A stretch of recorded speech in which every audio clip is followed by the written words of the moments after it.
نحمده ونصلي على رسوله الكريم اما بعد فاعوذ باللہ من الشیطان الرجیم بسم اللہ الرحمن الرحیم۔ جیسا کہ آپ حضرات کو معلوم ہے کہ ہمارا درس قرآن کا یہ جو نظام ہے آن لائن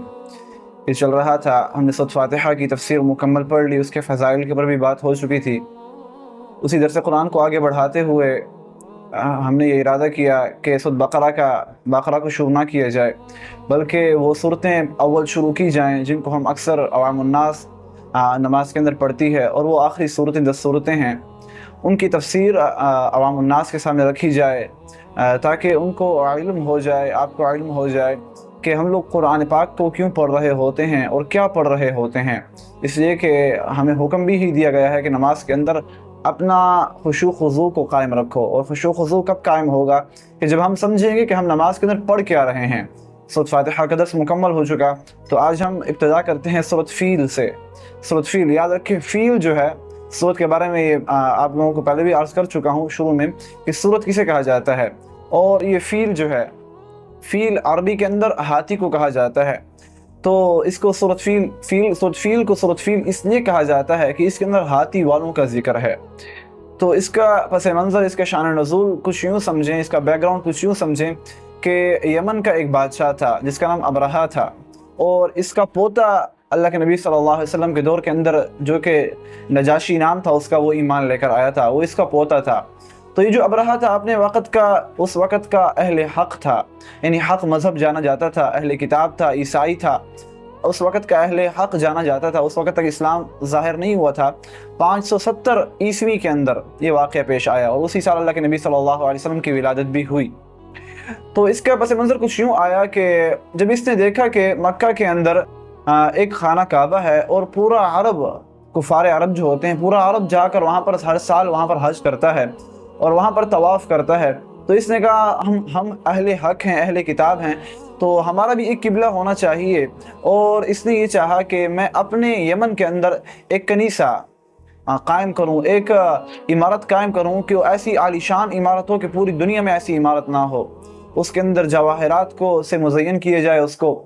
اس کی شان و شوکت اور عظمت دیکھ کر اس جو اینٹوں والا گھر ہے، ظاہراً کعبۃ اللہ جو اس وقت تھا وہ ایک عام سا ایک اینٹوں کی کچا مکان ہوا کرتا تھا، اس نے کہا اس اینٹوں والے مکان کی بجائے اس عظیم الشان عمارت کی طرف سارے لوگ آئیں اور یہاں کا طواف کریں، اور یہاں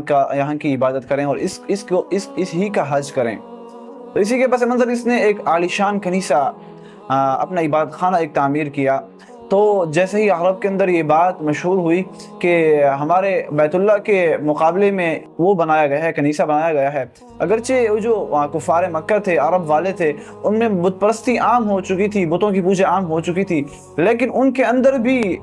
بیت اللہ اور دین ابراہیمی کا جذبہ اور ادب ویسا ہی پایا جاتا تھا جیسے کہ پہلے ہوا کرتا تھا ان کے آباء و اجداد کے اندر۔ تو ان سے برداشت نہ ہو سکا، اور ایک رات وہ تعمیر ہو چکا تھا کنیسہ، ایک رات ایک قریشی نے جا کر وہاں پر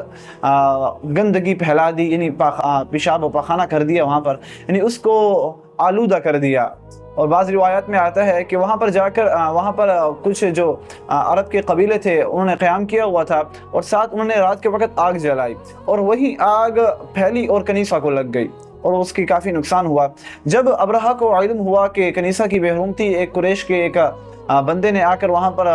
گندگی کر دی ہے، گندا کر دیا ہے، اور اس کو آگ لگ گئی ہے، وہ بھی قریش کی وجہ سے لگی ہے، قریش کا قبیلہ مسافر قبیلہ ساتھ تھا، اور اس کی وجہ سے آگ لگی ہے،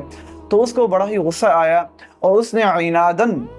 ایک لشکر تیار کیا، اور یہ بات کہی، اور یہ بات اس نے ارادہ کیا کہ میں ایک ایسا لشکر تیار کر کے وہاں جاؤں گا اور کعبہ کی نعوذ باللہ اینٹ سے اینٹ بجا دوں گا، اور ایک لشکر لے کر جاؤں گا کہ جو کعبہ کو گرا دے گا، یعنی ان کا نہ کعبۃ اللہ رہے گا اور نہ یہ حج کر سکیں گے، اور نہ ہی ان کا طواف ہو سکے گا۔ تو اس نے ایک لشکر، ہاتھیوں کا ایک لشکر جمع کیا، اور یاد رکھیں یہ جو ہاتھی تھا عرب کے اندر بہت کم پایا جاتا تھا، یا اگر پایا بھی جاتا تھا تو عرب بہت کم اس کو دیکھنے میں ملتے تھے، عرب بہت کم اس کو دیکھتے تھے، اور یہ اس وقت کی یوں سمجھ لے ٹیکنالوجی عروج پر ایک ویپن سمجھا جاتا تھا ہاتھی۔ تو اس نے وہ جمع کیے اور لشکر لے کر روانہ ہوا۔ تو جب یہ روانہ ہوا تو عرب کے اندر بات پھیل گئی کہ ہمارے کعبۃ اللہ کو گرانے کے لیے ابرہہ اپنے لشکر کے ساتھ آ رہا ہے۔ تو ذو نفر نامی یمن کا ایک عرب باشندہ تھا، اس کے تحت تمام عرب جو تھے وہ اکٹھا ہو گئے اور ابرہا کا مقابلہ کرنے کے لیے اس کے خلاف جنگ کرنے لگے۔ تو لیکن اللہ کا کرنا ایسا ہوا کہ یہ سارے کے سارے شکست کھا گئے، کیونکہ اللہ کو منظور یہی تھا کہ ابرہا یہ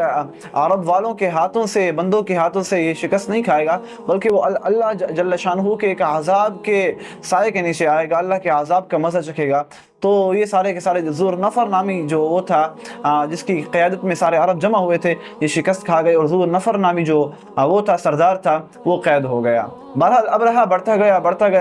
گیا، آگے جا کر ایک قبیلہ خثعم نامی قبیلہ تھا، اس کے ایک سردار تھے حنیف بن احنف، اور یا پھر حنیف ان کا نام آتا ہے روایات میں۔ اس نے اپنے قبیلے سمیت اس کا مقابلہ کیا، لیکن اللہ کا کرنا جیسے اللہ کو چاہنا تھا، وہ بھی شکست کھا گئے اور وہ ہو گئے، یعنی کہ وہ بھی غلامی کے اندر آ گئے، وہ بھی قید ہو گئے۔ تو یہ جو ابرہا تھا یہ آگے بڑھتا گیا، مکہ کے قریب پہنچ کر اس نے وہاں پر پڑھاؤ ڈالا، اور وہاں پر قریش کے کچھ اونٹ چر رہے تھے، ان میں حضرت نبی کریم صلی اللہ علیہ وسلم کے جد امجد دادا جان جو تھے عبد المطلب، ان کے اونٹ بھی چر رہے تھے۔ تو اس نے ان اونٹوں کو گرفتار کر دیا، جس میں 200 اونٹ اللہ کے نبی صلی اللہ علیہ وسلم کے جد امجد کے تھے۔ جب اس نے گرفتار کیا اونٹوں کو، تو اس نے پھر ایک بندے کو بھیجا، ایک سفیر کو بھیجا، جا کر کعبہ کے جو مکہ کے جو سردار ہیں ان سب کو کہو کہ آپ سب جو راستہ صاف کر دیں، اور ہم آپ سے لڑنے کے لیے نہیں آئے، بلکہ ہم کعبہ کو صرف گرانے کے لیے آئے ہیں، آپ ہم سے نہ لڑیں۔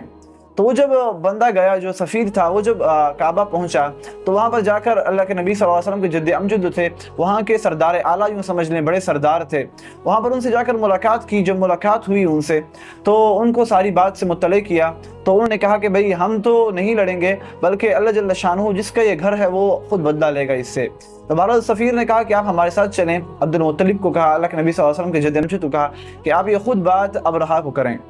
تو جب یہ ابرہا کے پاس پہنچے جد امجد اللہ کے نبی صلی اللہ علیہ وسلم کے، تو ابرہا اتنے اللہ کے نبی صلی اللہ علیہ وسلم کے جد امجد جو تھے وہ بڑے باروب انسان اور بڑی حیت کے اندر بڑی کاٹ گات ان کی بہت اونچی تھی، اور بڑی یعنی باروب انسان تھے، سنجیدہ انسان تھے۔ جب ابرہا نے اس کو دیکھا تو وہ کھڑا ہو گیا اپنے تخت سے اور نیچے اتر آیا اور کہا کہ بھئی آپ برابر آ کر بیٹھ جائیں، اور ان سے بات چیت شروع کی، اور ترجمان سے کہا کہ پوچھو عبد المطلب کیا کہتے ہیں۔ تو ترجمان نے پوچھا تو عبد المطلب نے کہا کہ ابرہا سے کہو کہ میں اپنے اونٹوں کا مطالبہ کرنے کے لیے آیا ہوں اور مجھے کچھ نہیں چاہیے۔ تو جواب میں ابرہا نے کہا، ترجمان کو کہا کہ یہ بات کہو کہ عبد المطلب سے کہو کہ میں تو بڑا آپ سے ڈر گیا تھا، اور آپ کا روب میرے دل میں بیٹھ گیا تھا کہ میں نے کہا کہ یہ ابھی میرے سامنے منت اور سماجت کرے گا اور کہے گا کہ بھئی ہمارا جو دین ہے، ہمارا جو دین کا مرکز ہے کعبۃ اللہ، اس کو مت گراؤ۔ لیکن آپ کی جو ساری ہیبت اور وقات اور روب تھا میرے دل سے نکل گیا اس بات کی وجہ سے کہ آپ تو اپنے اونٹوں کو چھڑانے کے لیے آئے اور اپنے دین کے بارے میں آپ نے کچھ بھی بات نہیں کی۔ تو جواب میں عبد المطلب نے اس سفیر کو جو ٹرانسلیٹر ٹھہرا ہوا تھا اس کو کہا کہ آپ اس کو جواب میں کہو ابرہا کو کہ بھئی دیکھو میں جس چیز کا مالک ہوں میں تو اس چیز کو چھڑانے کے لیے آیا ہوا ہوں، کیونکہ اونٹ جو تھے وہ میری ملکیت میں تھے اور میں اپنی ملکیت کا آپ سے سوال کرنے کے لیے آیا ہوں، اور جو کعبۃ اللہ کی بات ہے میں اس کا مالک نہیں ہوں، جو اس کا مالک ہے یعنی ہمارا خدا جو ہے اللہ جل شانہ ہے، وہ خود اس کی حفاظت فرمائیں گے، اس کی حفاظت ہم نہیں کر سکتے۔ تو جب ابرہا کو کہا تو ابرہا نے کہا ٹھیک ہے، پھر آپ کا خدا آپ کے کعبۃ اللہ کو بچائے، اور کچھ نہیں، کوئی بھی نہیں بچا سکتا، اسے کہو کہ اپنے کعبہ کو بچائے۔ تو بہرحال حضرت عبد المطلب اپنے اونٹوں کو لے کر واپس آئے اور کعبۃ اللہ کا غلاف پکڑ کر، باقی عرب جو وہ تھے سردار تھے وہ بھی تھے، کعبۃ اللہ کا غلاف پکڑ کر اس عبد المطلب نے اللہ سے دعائیں کی اور کہا کہ یا اللہ ہم تو بے بس ہیں، آپ خود اس سے بدلہ لے لیجئے اور ابرہا کے لشکر کو آپ خود ہی تباہ و برباد فرما دیجئے۔ بہرحال ابرہا پھر عبد المطلب جو تھے وہ سارے جو مکہ کے رہنے والے تھے، اہل مکہ تھے، ان کو لے جا کر وہ ساتھ جو ارد گرد پہاڑ تھے ان سب پر پھیل گئے۔ کیوں؟ اس لیے پھیل گئے کہ ان کو علم تھا، ان کے دل میں یہ بات پختہ تھی کہ ہم لوگ دین حق پر ہیں، اس وقت دین ابراہیمی جو تھا اس پر ہیں، اور اللہ اپنے گھر کا ضرور حفاظت فرمائیں گے۔ دوبارہ قصہ مختصر، یہ جب چلے گئے تو پھر ابرہا آیا اور ابرہا کا ارادہ یہ تھا کہ جو میں ہاتھی لے کر آیا ہوں، ان ہاتھیوں کے جو گلے میں زنجیریں ڈال کر اور کعبہ کی جو پلر ہیں، جو اس کے مینار ہیں، ان سے میں لگا دوں گا اور ان کو ہکا دیا ہاتھیوں کو۔ جیسے ہی ہاتھی بھاگیں گے تو کعبہ کی ساری عمارت نیچے آ کر دھڑام سے گر جائے گی۔ بہرحال اس کا ارادہ یہ تھا۔ تو جیسے ہی ابرہا کا لشکر صبح ہوئی اور ابرہا کے لشکر کو آگے بڑھایا گیا تو ہاتھی جو تھے وہ آگے جانے سے رک گئے۔ جس پر ابرہا سوار تھا، محمود نامی ہاتھی تھا وہ، اس کے کان کے اندر وہ جو راستے میں ایک سردار کو قید کیا گیا تھا، حنیف جو تھا، حنیف، اس نے آ کر اس محمود نامی ہاتھی کے کان میں ایک بات کہی کہ وہ اس کا ترجمہ آپ لوگ سن لیں۔ کہا کہ یہ جو ہے یہ بلد امین ہے اور یاد رکھو تم غلط کام کرنے جا رہے ہو، اللہ کے گھر کو گرانے جا رہے ہو، فلہذا آگے مت بڑھنا۔ تو بہرحال اس کو لاکھ آگے بڑھایا گیا، وہ آگے نہ بڑھا۔ پھر اس کو جب واپس یمن کی طرف لے جایا جاتا تو وہاں پر چل پڑتا، شام کی طرف لے جایا پڑتا وہاں پر چل پڑتا، مشرق کی طرف لے جایا جاتا وہاں پر چل پڑتا، لیکن جو ہی کعبۃ اللہ کی طرف اس کو لے جایا جاتا تو وہ رک جاتا۔ لاکھ اس کو لوہے کے گرز مارے گئے، اس کو زبردستی کیا گیا، لیکن وہ جانے سے قاصر ہوا۔ اچانک دفعتاً ایک دور سے ایک پرندوں کا غول آتا ہوا نظر آیا۔ وہ کبوتر سے کچھ چھوٹے اور یوں سرخی مائل، ان کے پاؤں کا جو رنگ تھا وہ سرخ تھا۔ ان میں سے ہر ایک پرندے کے چونچ میں ایک کنکر اور 2 پاؤں کے اندر، یعنی ہر پرندے کے پاس 3 کنکر تھے۔ اور وہ غول آیا اور اس جو ابرہا کا لشکر تھا، ہاتھیوں کا لشکر تھا، اس کے اوپر چھا گیا اور اس پورے لشکر کے اوپر جو چونچ کے اندر اور پاؤں کے اندر کنکر لیے ہوئے تھے وہ سارے گرانے شروع کر دیے۔ وہ جیسے ہی گرتے گئے تو تاریخ گواہ ہے کہ وہ پتھر ہمارے ریوالور سے نکلنے والی بلٹ سے بھی تیز ترین پتھر تھے۔ وہ جیسے ہی گرتے تو جس چیز پر گرتے اور وہ ہاتھ پہ سوراخ کر کے نیچے زمین میں دھس جاتے، وہ اگر ہاتھی پر گرتے تو ہاتھی کے اندر سوراخ کر کے وہ نیچے زمین پر گر جاتے۔ تو بہرحال کافی لشکر منتشر ہو گئے، واپس بھاگنے لگے، لیکن ابرہا کو اللہ جل شانہ نے عبرت کا نشان بنانا تھا تو اس کو پتھر لگے اور وہ یمن تک دوڑتا ہوا گیا اور وہاں پر گل سڑ کر اس کا گوشت گرتا گیا، بیماریاں لگیں اس کو اور وہ وہاں پر جا کر ہلاک ہوا اور مردار ہو گیا۔ اور جو ہاتھی بان تھے، وہاں کے جو ہاتھی چلانے والے تھے، حضرت عائشہ رضی اللہ تعالی عنہا کی ایک روایت ہے، اسماء بھی فرماتی ہیں کہ ہم نے خود جو 2 ہاتھی بان تھے جو کہ محمود نامی ہاتھی کو ہانکنے والے تھے، اس کو ہم نے خود دیکھا ہے کہ مکہ کے گلیوں کے اندر وہ اپاہج اور اندھے ہو کر وہ بھیک مانگ رہے تھے۔ یہ صحابہ نے بھی خود دیکھا تھا ان کو کہ جو یہ ہاتھی کو چلانے والے تھے، کیونکہ اسی سال اللہ کے نبی صلی اللہ علیہ وسلم پیدا ہوئے اور اسلام پھیلا، تو ان جو ہاتھی بان تھے ان کو دیکھا گیا ہے۔ حضرت عائشہ کی روایت بھی ہے، اسماء بھی، حضرت عائشہ کی جو بہن ہیں وہ بھی فرماتی ہیں کہ ہم نے دیکھا۔ تو بہرحال یہ کچھ پس منظر تھا کہ جو بالکل اس کے اوپر تناظر میں، سورۃ فیل کے تناظر کے اندر ان کا بیک گراؤنڈ تھا۔ ابھی آپ لوگ، میں آپ کے سامنے ترجمہ رکھتا ہوں سورۃ فیل کا، آپ ملاحظہ فرمائیں۔ اللہ فرماتے ہیں بسم اللہ الرحمن الرحیم کہ الم تر کیف فعل ربک باصحاب الفیل، کہ الم تر، کہ آپ نے دیکھا ہے اے حبیب صلی اللہ علیہ وسلم، کیف فعل ربک، کہ کیسا کیا آپ کے رب نے باصحاب الفیل، اونٹ ہاتھی والوں کے ساتھ، یعنی اللہ نے کیسا انجام کیا ہاتھی والوں کا کہ الم یجعل کیدہم، کیا نہیں کر دیا کیدہم، ان کے تدبیروں کو، ان کی چالوں کو، فی تضلیل، غلط، یعنی ان کے چالوں کو اللہ نے بالکل ناکام کر دیا۔ وَأَرْسَلَ عَلَيْهِمْ طَيْرًا أَبَابِيلَ، اور ان پر بھیجے طیرن، پرندے، ابابیل، جو کہ ابابیل ایک خاص قسم کا پرندہ ہے جو کہ کبوتر سے کچھ چھوٹا اور اس کے پاؤں سرخی مائل تھے۔ یہ جو آج کل اردو میں ہمارا ابابیل نامی ایک پرندہ جانا جاتا ہے، وہ مراد یہاں پر نہیں ہے، بلکہ ایک خاص قسم کا پرندہ جو پہلے کبھی نہیں دیکھا گیا اور شاید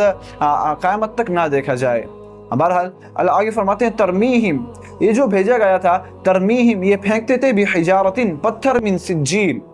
وہ آگ کے اوپر پکے ہوئے پتھر تھے، وہ پھینکتے تھے ان کے اوپر، وہ اگرچہ پتھر تھے لیکن وہ گولی سے بھی زیادہ تیز کام کرتے تھے۔ اللہ فرماتے ہیں آگے فجعلہم، ان کا انجام یہ ہوا، فجعلہم، پس وہ ہو گئے کعصف مأکول، جیسا کہ کھایا ہوا بھوسا ہوتا ہے۔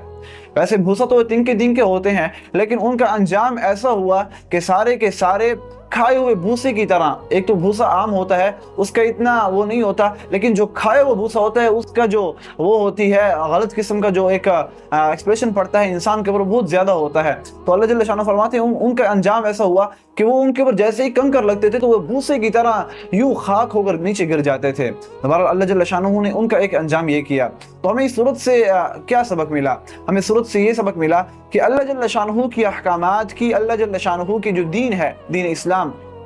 اس کے شعائر کی نافرمانی کرنا اور اس کے شعائر کا مذاق اڑانا, اس کے اوپر سخت سے سخت عذاب اللہ جل شانہ دیتے ہیں. بہرحال اس کے بعد کفار جو قریش مکہ تھے ان کا پورے عرب کے اندر سکہ چل پڑا. کیوں مشہور ہو گیا کہ جو قریش مکہ ہیں یہ اللہ والے ہیں اور اللہ جل شانہ نے ان کی مدد کی, اور ایک بہت بڑا لشکر جو اس وقت کے سپر پاور سمجھا جاتا تھا اس کو اللہ جل شانہ نے ان کے حق کے اندر ان سب کو شکست دے دی. تو بہرحال انشاءاللہ اگلے درس میں ملتے ہیں. سورۃ قریش کے درس میں آپ ہمارے ساتھ جڑتے رہیں. اگر آپ ہمارے پہلی دفعہ ہمارے چینل پر آ رہے ہیں تو ہمارے چینل کو سبسکرائب کرنا نہ بھولیں. السلام علیکم.